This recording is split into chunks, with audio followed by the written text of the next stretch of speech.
નમસ્કાર વિદ્યાર્થી મિત્રો, આજે આપણે એમિનો એસિડ છે એની ફિઝિકલ પ્રોપર્ટી વિશે ડિસ્કસ કરીશું. તો એમિનો એસિડની ફિઝિકલ પ્રોપર્ટી વિશે આપણે ડિસ્કસ કરીએ તો આપણો ફર્સ્ટ પોઈન્ટ છે સોલ્યુબિલિટી. તો એમિનો એસિડની સોલ્યુબિલિટી વિશે આપણે વાત કરીએ તો amino acid most of soluble in water but ઇનસોલ્યુબલ in organic solvent, કે સોલ્યુબલ છે વોટરમાં છે અને ઇનસોલ્યુબલ ઓર્ગેનિક સોલ્વન્ટમાં છે. ધેન એના મેલ્ટિંગ પોઈન્ટ વિશે ડિસ્કસ કરીએ તો એમિનો એસિડ છે એનો જનરલી એની મેલ્ટિંગ પોતે હાયર ટેમ્પરેચરે થાય છે અને એનું મેલ્ટિંગ પોઈન્ટ કેટલો હશે? અબવ 200 ડિગ્રી આપણને જોવા મળે છે. ધેન અધર પ્રોપર્ટી આપણે જોઈએ તો ટેસ્ટ, કે એમિનો એસિડનો ટેસ્ટ આપણને કેવા ટાઈપનો જોવા મળે છે? તો એમિનો એસિડ મે બી સ્વીટ.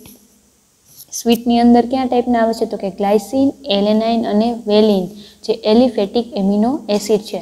કે આ 3 ટાઈપ તમને 20 એમિનો એસિડ છે એની અંદર 3 એમિનો એસિડ કેવા છે? પોતે સ્વીટ ટેસ્ટમાં છે. ધેન ટેસ્ટલેટ, તો કે લ્યુસીન છે એ પોતે કેવું છે? ટેસ્ટલેસ જોવા મળે છે. ધેન બીટર ટેસ્ટ, આર્જેનિન અને આઇસોલ્યુસીન પોતે કેવા છે? બીટર ટેસ્ટ એટલે કે તુરા સ્વાદમાં જોવા મળે છે. એક્ઝામ્પલ આપ્યું છે આપણને મોનોસોડિયમ ગ્લુટામેટ. મોનોસોડિયમ ગ્લુટામેટ એટલે એક્ઝામ્પલ આપ્યું છે આજીનો મોટો, કે આપણે જે ખાવાના સોડા યુઝ કરીએ છીએ એ આજીનો મોટો એવી રીતના જોવા મળે છે. એને શું કહેશું આપણે? Monosodium glutamate is used as the flavoring agent in a food industry and the Chinese food in increased taste and flavor. એટલે કે આજીનો મોટોનો યુઝ આપણે શેમાં કરીએ છીએ? તો કે ફ્લેવરિંગ એજન્ટ તરીકે. કોઈ પણ ચાઇનીઝ વસ્તુ છે એને આપણે જેમ કે ખાટી બનાવી છે ટેસ્ટમાં, તો એના માટે તમે આજીનો મોટો છે એનો યુઝ કરી શકો છો. Then optical property. હવે ઓપ્ટિકલ પ્રોપર્ટી જોઈએ તો એટલે કે આઇસોમરના આધારે DEL આઇસોમર જોવા મળે છે. કે તેનું કેમ રોટેશન આપણે કાર્બોહાઈડ્રેટમાં જોયું કે ડેક્સ્ટ્રો અને લીવો રોટેટરી છે, એવી જ રીતના ઓપ્ટિકલ પ્રોપર્ટી જોઈએ તો આપણે એમિનો એસિડની all amino acid except glycine. એ ગ્લાયસિન છે પોતે એની અંદર એસિમેટ્રિક કાર્બન નથી, એટલા માટે પોતે ઓપ્ટિકલ રોટેશન દર્શાવશે નહીં. બાકીના એમિનો એસિડનું આપણે ઓપ્ટિકલ રોટેશન જોઈએ તો optical isomer due to the presence of the asymmetric carbon atom, કે જે એસિમેટ્રિક કાર્બન એટમ દર્શાવે છે એ આપણને ઓપ્ટિકલ રોટેશન પણ દર્શાવશે. Then isoleucine and threonine second asymmetric carbon એની અંદર પ્રેઝન્સ આપણને જોવા મળે છે. The structure of L and D amino acid compression with glyceraldehyde has been given, કે એનું ઓપ્ટિકલ રોટેશન છે શેના આધારે આપે છે? તો કે કાર્બોહાઈડ્રેટમાં D અને L આઇસોમર જેવી રીતના જોવા મળે છે એમ જ એમિનો એસિડમાં આપણે DL આઇસોમર તરીકે દર્શાવીએ છીએ. Then amino acid as the ampholyte. એમ્ફોલાઇટનો મતલબ શું થશે? કે એની અંદર પોઝિટિવ અને નેગેટિવ બંને ચાર્જ પ્રેઝન્સ હોય કમ્પોનન્ટને શું કહેવાય? એમ્ફોલાઇટ. શા માટે? તો કે એક તો acidic group carboxylic group presence છે અને બેઝિક ગ્રુપ એમોનિક ગ્રુપ પ્રેઝન્સ છે, એટલા માટે આપણે એમિનો એસિડને એમ્ફોલાઇટ તરીકે ઓળખી શકીએ છીએ. ધેન જ્વિટરેશન ઓર ડાયપોલરેશન આયન. ડાયપોલારનો મતલબ પોઝિટિવ અને નેગેટિવ બંને ચાર્જ છે એટલે એને આપણે ડાયપોલાર કમ્પાઉન્ડ કહીએ છીએ. અને જ્વિટરેશન કોને કહેશું? તો જ્વિટરેશન એટલે પોઝિટિવ અને negative both charge presence in one component, અને જ્વિટર આયન આપણને જોવા મળે છે. તો the name zwitter is derived from the German word which mean hybrid. Hybrid એટલે આપણે હાઇબ્રિડનો આમાં શું મતલબ લેવાનો છે? કે પોઝિટિવ અને નેગેટિવ બંને ચાર્જ છે, હાઇબ્રિડ થયેલા છે, તો એટલા માટે એને શું કહેશું આપણે? Zwitter ion. તો zwitter ion is equal to, અથવા એને આપણે બીજું શું કહેવાય? Dipolar ion is a hybrid molecular containing positive and negative charge group. The amino group rarely exist neutral form free carboxylic COOH અને ફ્રી એમિનો ગ્રુપ. એટલે કે સિમ્પલી જે એમિનો એસિડ છે રેરલી એટલે અમુક ટાઈમે જ આપણને કાર્બોક્સિલિક એસિડ અને એમિનો ગ્રુપ ફ્રી ફોર્મમાં જોવા મળે છે. બટ મોસ્ટ ઓફ કયા ફોર્મમાં હશે? તો કે એની ઉપરનો પોઝિટિવ ચાર્જ અને નેગેટિવ ચાર્જ આપણને જોવા મળે છે, અને એના જ આધારે એની pH વેલ્યુ પણ આપણે આઈડેન્ટિફાઈ કરી શકીએ છીએ. જ્યારે strongly acidic pH low pH amino acid positive charge એટલે કેટાયન હશે, અને જ્યારે પીએચ વેલ્યુ વધારે હશે, વધારેનો મતલબ 7 થી વધારે જોવા મળે છે, ત્યારે કમ્પોનન્ટ કેવું હશે? બેઝિક કમ્પોનન્ટ છે એવું આપણે કહી શકીએ છીએ. અને બોથ પોઝિટિવ અને નેગેટિવ ચાર્જ એન્ડ એક્ઝિસ્ટ એટલે કે બંને પોઝિટિવ અને નેગેટિવ ચાર્જ અસ્તિત્વ ધરાવતા હશે, એને જ આપણે શું કહીશું? જ્વિટર આયન અથવા જ્વિટરેશન આપણે કહી શકીએ છીએ. Then iso electric point. તો આઇસો ઇલેક્ટ્રિક પોઈન્ટ છે ને પીઆઈ વડે તમે દર્શાવી શકો છો. તો આઇસો ઇલેક્ટ્રિક પોઈન્ટનો સિમ્બોલ શું થશે? PI. Defined as the pH at which molecular exist zwitterion કે અથવા ડાયપોલર આયન કે મોલેક્યુલર જ્યારે પોઝિટિવ નેગેટિવ ચાર્જ તમને દર્શાવે છે અને એ જે વેલ્યુ એની પીએચ વેલ્યુને શું કહેશો તમે? પીઆઈ છે અથવા આઇસો ઇલેક્ટ્રિક પોઈન્ટ એવું કહો છો.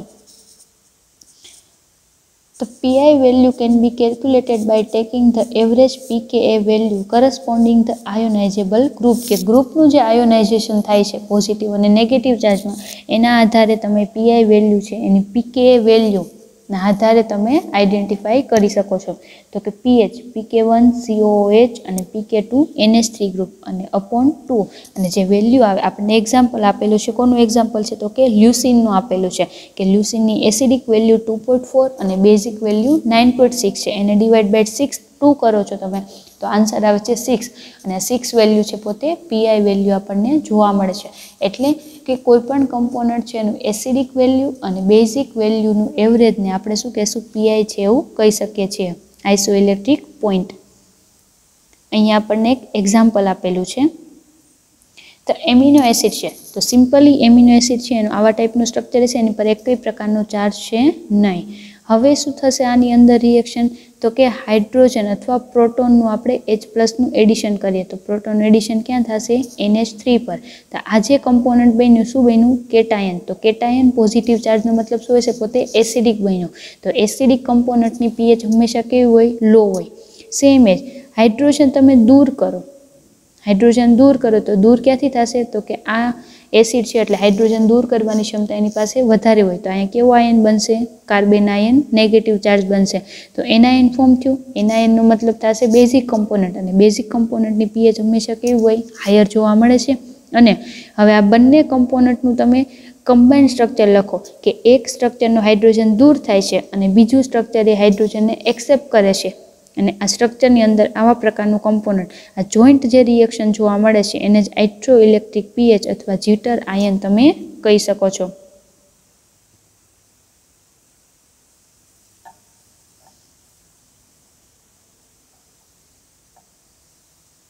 Then chemical property of amino acid. હવે એમિનો એસિડ છે એની આપણે કેમિકલ પ્રોપર્ટી વિશે ડિસ્કસ કરીએ.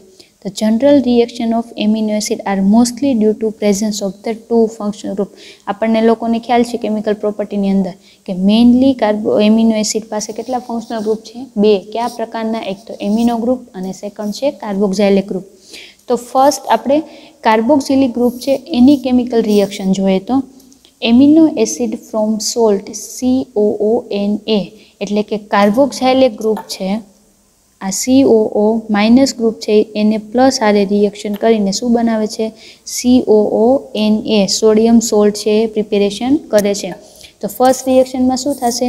પોતે સોડિયમ સોલ્ટ બનાવે છે, રિએક્ટ વિથ બેઝ અને એન્ડ એસ્ટર વિથ આલ્કોહોલ. ખાસ યાદ રાખજો એમિનો એસિડ છે એની રિએક્શન જ્યારે બેઝ જોડે થશે ત્યારે સોડિયમ સોલ્ટ બનશે. બેઝ તરીકે ધારો કે તમે NaOH નો યુઝ છે કરી શકો છો. બેઝ જોડે રિએક્શન થશે ત્યારે સોડિયમ સોલ્ટ અને જ્યારે આલ્કોહોલ OH ગ્રુપ હારે રિએક્શન થશે ત્યારે શેની પ્રિપેરેશન કરશે? તો કે એસ્ટર છે એ ફોર્મ કરે છે. ધેન અધર રિએક્શન જોઈએ તો ડીકાર્બોક્સાઇલેશન. તો ડીકાર્બોક્સાઇલેશનનો મતલબ શું થાય? CO2 ગ્રુપનું દૂર થવું એને ડીકાર્બોક્સાઇલેશન કહીશું આપણે. તો જ્યારે એમિનો ગ્રુપ છે એની રિએક્શન તમે ડીકાર્બોક્સાઇલેશન કરો છો ત્યારે આપણને શું મળશે? અહીંયા કેટાયન અહીંયા ગ્રુપ છે RCH2NH2 છૂટું પડશે અને CO2 એટલે કે ડીકાર્બોક્સાઇલેશન થઈને CO2 દૂર થાય છે. The reaction assumes the significance in the living cell due to the formation many biological important amine. These include the histamine, tyramine and gamma aminobutyric acid from the amino acid histidine, tyrosine, glutamate respectively. ખાસ યાદ રાખજો, અહીંયા જે તમને એસિડના name આપેલા શું એ તો કે નોન સ્ટાન્ડર્ડ એમિનો એસિડ છે. હવે નોન સ્ટાન્ડર્ડ એમિનો એસિડ તમે કોને કહેશો કે એવા પ્રકારના એમિનો એસિડ કે જે સ્ટાન્ડર્ડ સ્ટ્રક્ચર છે એનું ડેરિવેટિવ ફોર્મ તમને જોવા મળે છે, અને એ એમિનો એસિડને શું કહેશો તમે નોન સ્ટાન્ડર્ડ એમિનો એસિડ. અને આવી રીતના CO2 દૂર થઈને ઘણા એવા નોન સ્ટાન્ડર્ડ એમિનો એસિડ તમને ફોર્મ થતા જોવા મળે છે. ધેન નેક્સ્ટ રિએક્શન આપણી આવશે રિએક્શન વિથ એમોનિયા ગ્રુપ. હવે એસ્પાર્ટિક એસિડ આપણી પાસે એસ્પાર્ટિક એસિડ છે, ક્યુ કન્ટેન છે તો કે એમિનો એસિડમાં એસિડ કન્ટેન એમિનો એસિડ છે. એની રિએક્શન એમોનિયા જોડે થશે તો તમને શું મળશે એસ્પાર્જિન એમાઇડ મળે છે. એવી જ રીતના ગ્લુટામિક એસિડનું ગ્લુટામાઇન ક્યુ ફોર્મ થાય છે CONH2 એમાઇડ ફોર્મ આપણને જનરેટ થતું જોવા મળે છે. ધેન નેક્સ્ટ રિએક્શનમાં આપણે જોઈએ તો જ્વિટરાઇન આપણે જોયેલું એવી રીતના એમિનો એસિડ છે આપણને એનો ચાર્ટ મળે છે. આવા ટાઈપની રિએક્શન થાય છે એની pH વેલ્યુ વર્સિસ એને હોય તમે જેમ બેઝ એડ કરતા જશો એસિડમાં એમ શું થાય એક એનો પોઈન્ટ આપણને જોવા મળશે. ફર્સ્ટ ઓફ ઓલ શું થાય છે pH વેલ્યુ ઓછી છે એનો મતલબ શું થશે pH વેલ્યુ ઓછી એટલે કે કેટાઇનનું ફોર્મેશન થયું. આ સેકન્ડ જે ઇક્વિવેલન્ટ પોઈન્ટ છે અને આપણે પીઆઈ વેલ્યુ કીધી, પીઆઈ વેલ્યુ ક્યારે જોવા મળશે જ્યારે પોઝિટિવ નેગેટિવ બંને ચાર્જ છે એ કાર્ય આપણને જોવા મળશે એક્ઝિસ્ટ થતા હશે ત્યારે પીઆઈ વેલ્યુ જોવા મળશે. અને PK2 વેલ્યુ એટલે બેઝ ફોર્મમાં આવે છે COO માઇનસ વેલ્યુ જોવા મળે છે. હાઇડ્રોજન દૂર થાય છે ત્યારે બેઝ મળશે, હાઇડ્રોજન અથવા પ્રોટોનનું એડિશન થશે ત્યારે તમને એસિડ છે તે જોવા મળશે. આવા પ્રકારનો ગ્રાફ પણ આપણને ફોર્મ થતો જોવા મળે છે. Then other any chemical property જોઈએ તો reaction due to the NH2 group. The amino group behave based and combine with acid. Amino group છે NH2 પોતે એના તરીકે રિએક્ટ કરે છે બેઝ તરીકે, તો એની રિએક્શન એસિડ એટલે કે હાઇડ્રોક્લોરિક એસિડ હારે રિએક્શન કરીએ તો શું ફોર્મ થશે NH3+ Cl- સોલ્ટ છે આપણને ફોર્મ થતો જોવા મળે છે. ધેન નેક્સ્ટ રિએક્શન જોઈએ તો રિએક્શન વિથ નિનહાઇડ્રીન. ખાસ યાદ રાખજો કે પ્રોટીન અથવા એમિનો એસિડ પ્રેઝન્ટ છે કે નહીં એની આઈડેન્ટિફિકેશન ટેસ્ટ માટે તમે નિનહાઇડ્રીન ટેસ્ટ છે એનો આપણે યુઝ કરીએ છીએ. The alpha amino acid react with ninhydrin to make the purple blue pink colour complex, અને એને રૂમાન પર્પલ પણ આપણે કહી શકીએ છીએ. અને શેના માટેની ટેસ્ટ છે તો કે એમિનો એસિડ અથવા પ્રોટીન પ્રેઝન્ટ છે કે નહીં એના માટેની આઈડેન્ટિફિકેશન ટેસ્ટ આપણને જોવા મળે છે. તો એમિનો એસિડ છે એની તમે નિનહાઇડ્રીન હારે ટેસ્ટ કરો તો ફર્સ્ટ ઓફ ઓલ તમને કીટો acid, ammonia,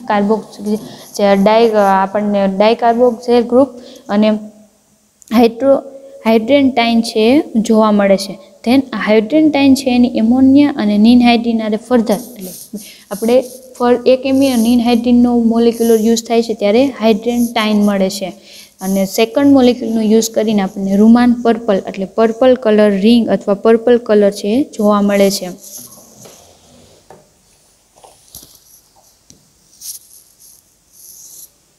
than ninhydrin reaction effective used for quantitative determination amino acid and protein, કે પ્રોટીન અને એમિનો એસિડનું ક્વોન્ટિટેટિવ ડિટર્મિનેશન માટે આપણે નિનહાઇડ્રીન ટેસ્ટ છે એનો યુઝ કરીએ છીએ. Then colour reaction amino acid, કે અલગ અલગ કલર રિએક્શન એમિનો એસિડ કયા પ્રકારના એમિનો એસિડ પ્રેઝન્ટ છે એના માટેની અલગ અલગ કલર રિએક્શન પણ આપણને જોવા મળે છે. ધેન ટ્રાન્સમિનેશન, તો ટ્રાન્સમિનેશન તમે કોને કહેશો the transfer of the amino acid group from amino acid to keto acid to form the new amino acid is the very important reaction in amino acid metabolism. એટલે કે એમિનો એસિડ છે એનું કીટો એસિડમાં conversion થાય છે, એની અલગ અલગ reaction જોવા મળે છે, એ પણ એની one type of chemical property છે. Then oxidative determination. હવે ઓક્સિડેટિવ ડિટર્મિનેશન કોને કહેશો તો કે amino acid undergo oxidative determination to liberate the free ammonia group, કે જ્યારે તમારો એમિનો એસિડમાંથી એમોનિયા ગ્રુપ પોતે લિબરેટ થતું હશે એ રિએક્શનને આપણે શું કહીશું ઓક્સિડેટિવ ડિટર્મિનેશન એવું આપણે કહી શકીએ છીએ. તો આવી રીતના આપણને અલગ અલગ એમિનો ગ્રુપ છે એમિનો એસિડ છે એની ફિઝિકલ અને કેમિકલ પ્રોપર્ટી છે તે જોવા મળે છે.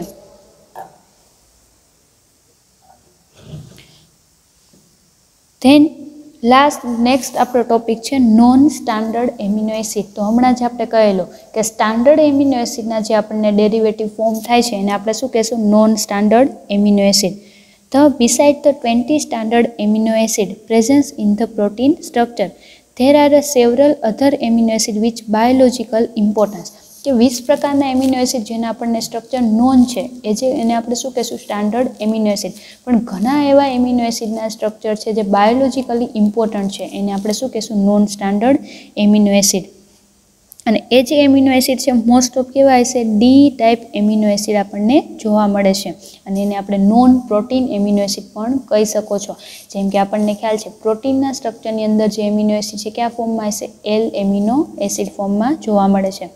તો amino acid derivative in protein, હવે આપણે એના સ્ટ્રક્ચર ડેરિવેટિવ જોઈએ તો the 20 standard amino acid can be incorporated into protein due to the presence of the universal genetic code. કે પ્રોટીનનું સ્ટ્રક્ચર છે જે ડીએનએ જેનું સ્ટ્રક્ચર છે એમાં તમને પ્રોટીનના સ્ટ્રક્ચર જોવા મળે છે. then some of these amino acid undergo specific modification, but 20 ટાઈપના એમિનો એસિડ ઉપરાંત ઘણા એવા સ્ટ્રક્ચર જે મોડિફાઈ થઈને તમને નવા સ્ટ્રક્ચર જોવા મળે છે એને આપણે શું કહીશું નોન સ્ટાન્ડર્ડ એમિનો એસિડ. હવે એની અંદર આપણે જોઈએ તો એક એક્ઝામ્પલ આપેલું છે collagen. The most abundant protein in mammals contain the 4-hydroxyproline and 5-hydroxylysine. એટલે કે પ્રોલિનનું સ્ટ્રક્ચર આપેલું છે તેની 5th પોઝિશન પર હાઇડ્રોક્સિલ ગ્રુપ પ્રેઝન્ટ છે અને કંઈક ન્યૂ સ્ટ્રક્ચર ફોર્મ થાય છે એનું એક બાયોલોજીકલ ઇમ્પોર્ટન્ટ છે. એ જ એમિનો એસિડને તમે શું કહેશો તો કે નોન સ્ટાન્ડર્ડ એમિનો એસિડ. અને કયા પ્રોટીનના સિન્થેસિસમાં યુઝ થાય છે તો કે કોલેજન પ્રોટીનના સિન્થેસિસમાં યુઝ થાય છે. Then histone. Histone is one type of protein છે. The protein found in the association with DNA contain many methylated, phosphorylated, acetylated amino acid. કે હિસ્ટોન છે એ વન ટાઈપ ઓફ પ્રોટીન છે જે ડીએનએ સિક્વન્સમાં આપણને જોવા મળે છે અને એ જે હિસ્ટોન પ્રોટીનની અંદર કેવા ટાઈપના એમિનો એસિડ હશે કે જે એમિનો એસિડ છે એનું મિથાઇલેશન, એસિટાઇલેશન અથવા ફોસ્ફોરાઇલેશન થયેલું હશે એવા પ્રકારના એમિનો એસિડ કે સ્ટાન્ડર્ડ એમિનો એસિડના derivative known as the non standard amino acid. Then alpha carboxyglutamic acid in certain plasma protein involve the blood clotting. કે એવા પ્રકારના એમિનો એસિડ છે એક એક્ઝામ્પલ આપ્યું છે કે ગ્લુટામિક એસિડ આપણને ખ્યાલ છે પણ ગ્લુટામિક એસિડનો ડેરિવેટિવ જે આલ્ફા કાર્બોક્સીગ્લુટામિક એસિડ છે જે નોન સ્ટાન્ડર્ડ એમિનો એસિડ છે જે બ્લડ ક્લોટિંગનું કામ કરે છે. Then non protein amino acid બીજું છે નોન પ્રોટીન જે એઝ અ પ્રોટીન તરીકે વર્ક આપતા નથી બટ પોતે નોન સ્ટાન્ડર્ડ એમિનો એસિડ છે. These amino acid although never found in protein. કે આ પ્રકારના એમિનો એસિડ પ્રોટીનની અંદર ફાઉન્ડ થતા નથી but the animal and several biological important function. કે પ્રોટીનના સ્ટ્રક્ચર આપણે જેમ જોયું હમણાં કોલેજન ધેન અધર હિસ્ટોન પ્રોટીન પણ પ્રોટીનના સ્ટ્રક્ચરમાં સ્ટાન્ડર્ડ એમિનો એસિડના ડેરિવેટિવ નથી બટ એનું ઇમ્પોર્ટન્સ આપણને જોવા મળે છે. એવા પ્રકારના એમિનો એસિડને શું કહેશું non protein amino acid. Then D amino acid. The vast majority, the amino acid isolated from animal and plant are L category. કે પ્લાન્ટ અને એનિમલમાંથી જે એમિનો એસિડ આપણે ડિરાઈવ કરવા આઇસોલેટેડ કરવામાં આવે છે અને એ કયા ટાઈપના હોય છે તો કે L category and certain amino acid D કેટેગરીવાળા હોય છે એને આપણે શું કહેશું D amino acid. The antibiotic D serine D aspartate found in the brain tissue. ખાસ યાદ રાખજો કે ઘણા એવા આપણે વાત કરીશું કે મોસ્ટ ઓફ એમિનો એસિડ છે પોતે એલ ટાઈપના છે પણ એનિમલ અને પ્લાન્ટ બોડીમાંથી ઘણા એવા એમિનો એસિડ પોતે આઇસોલેટેડ થઈ શકે છે જે કયા ફોર્મમાં જોવા મળે છે તો કે ડી એમિનો એસિડ ફોર્મમાં આપણને જોવા મળે છે. એક એક્ઝામ્પલ આપેલું છે એનું કે ડી સેરીન અને ડી એસ્પાર્ટેટ જે ડી આઇસોમર છે આપણને બ્રેઇનમાંથી મળતું જોવા મળે છે. તો આવી રીતના સ્ટાન્ડર્ડ એમિનો એસિડના ડેરિવેટિવ અથવા જે ડી એમિનો એસિડ છે એને પણ આપણે નોન સ્ટાન્ડર્ડ એમિનો એસિડ તરીકે આઈડેન્ટિફાઈ કરી શકીએ છીએ.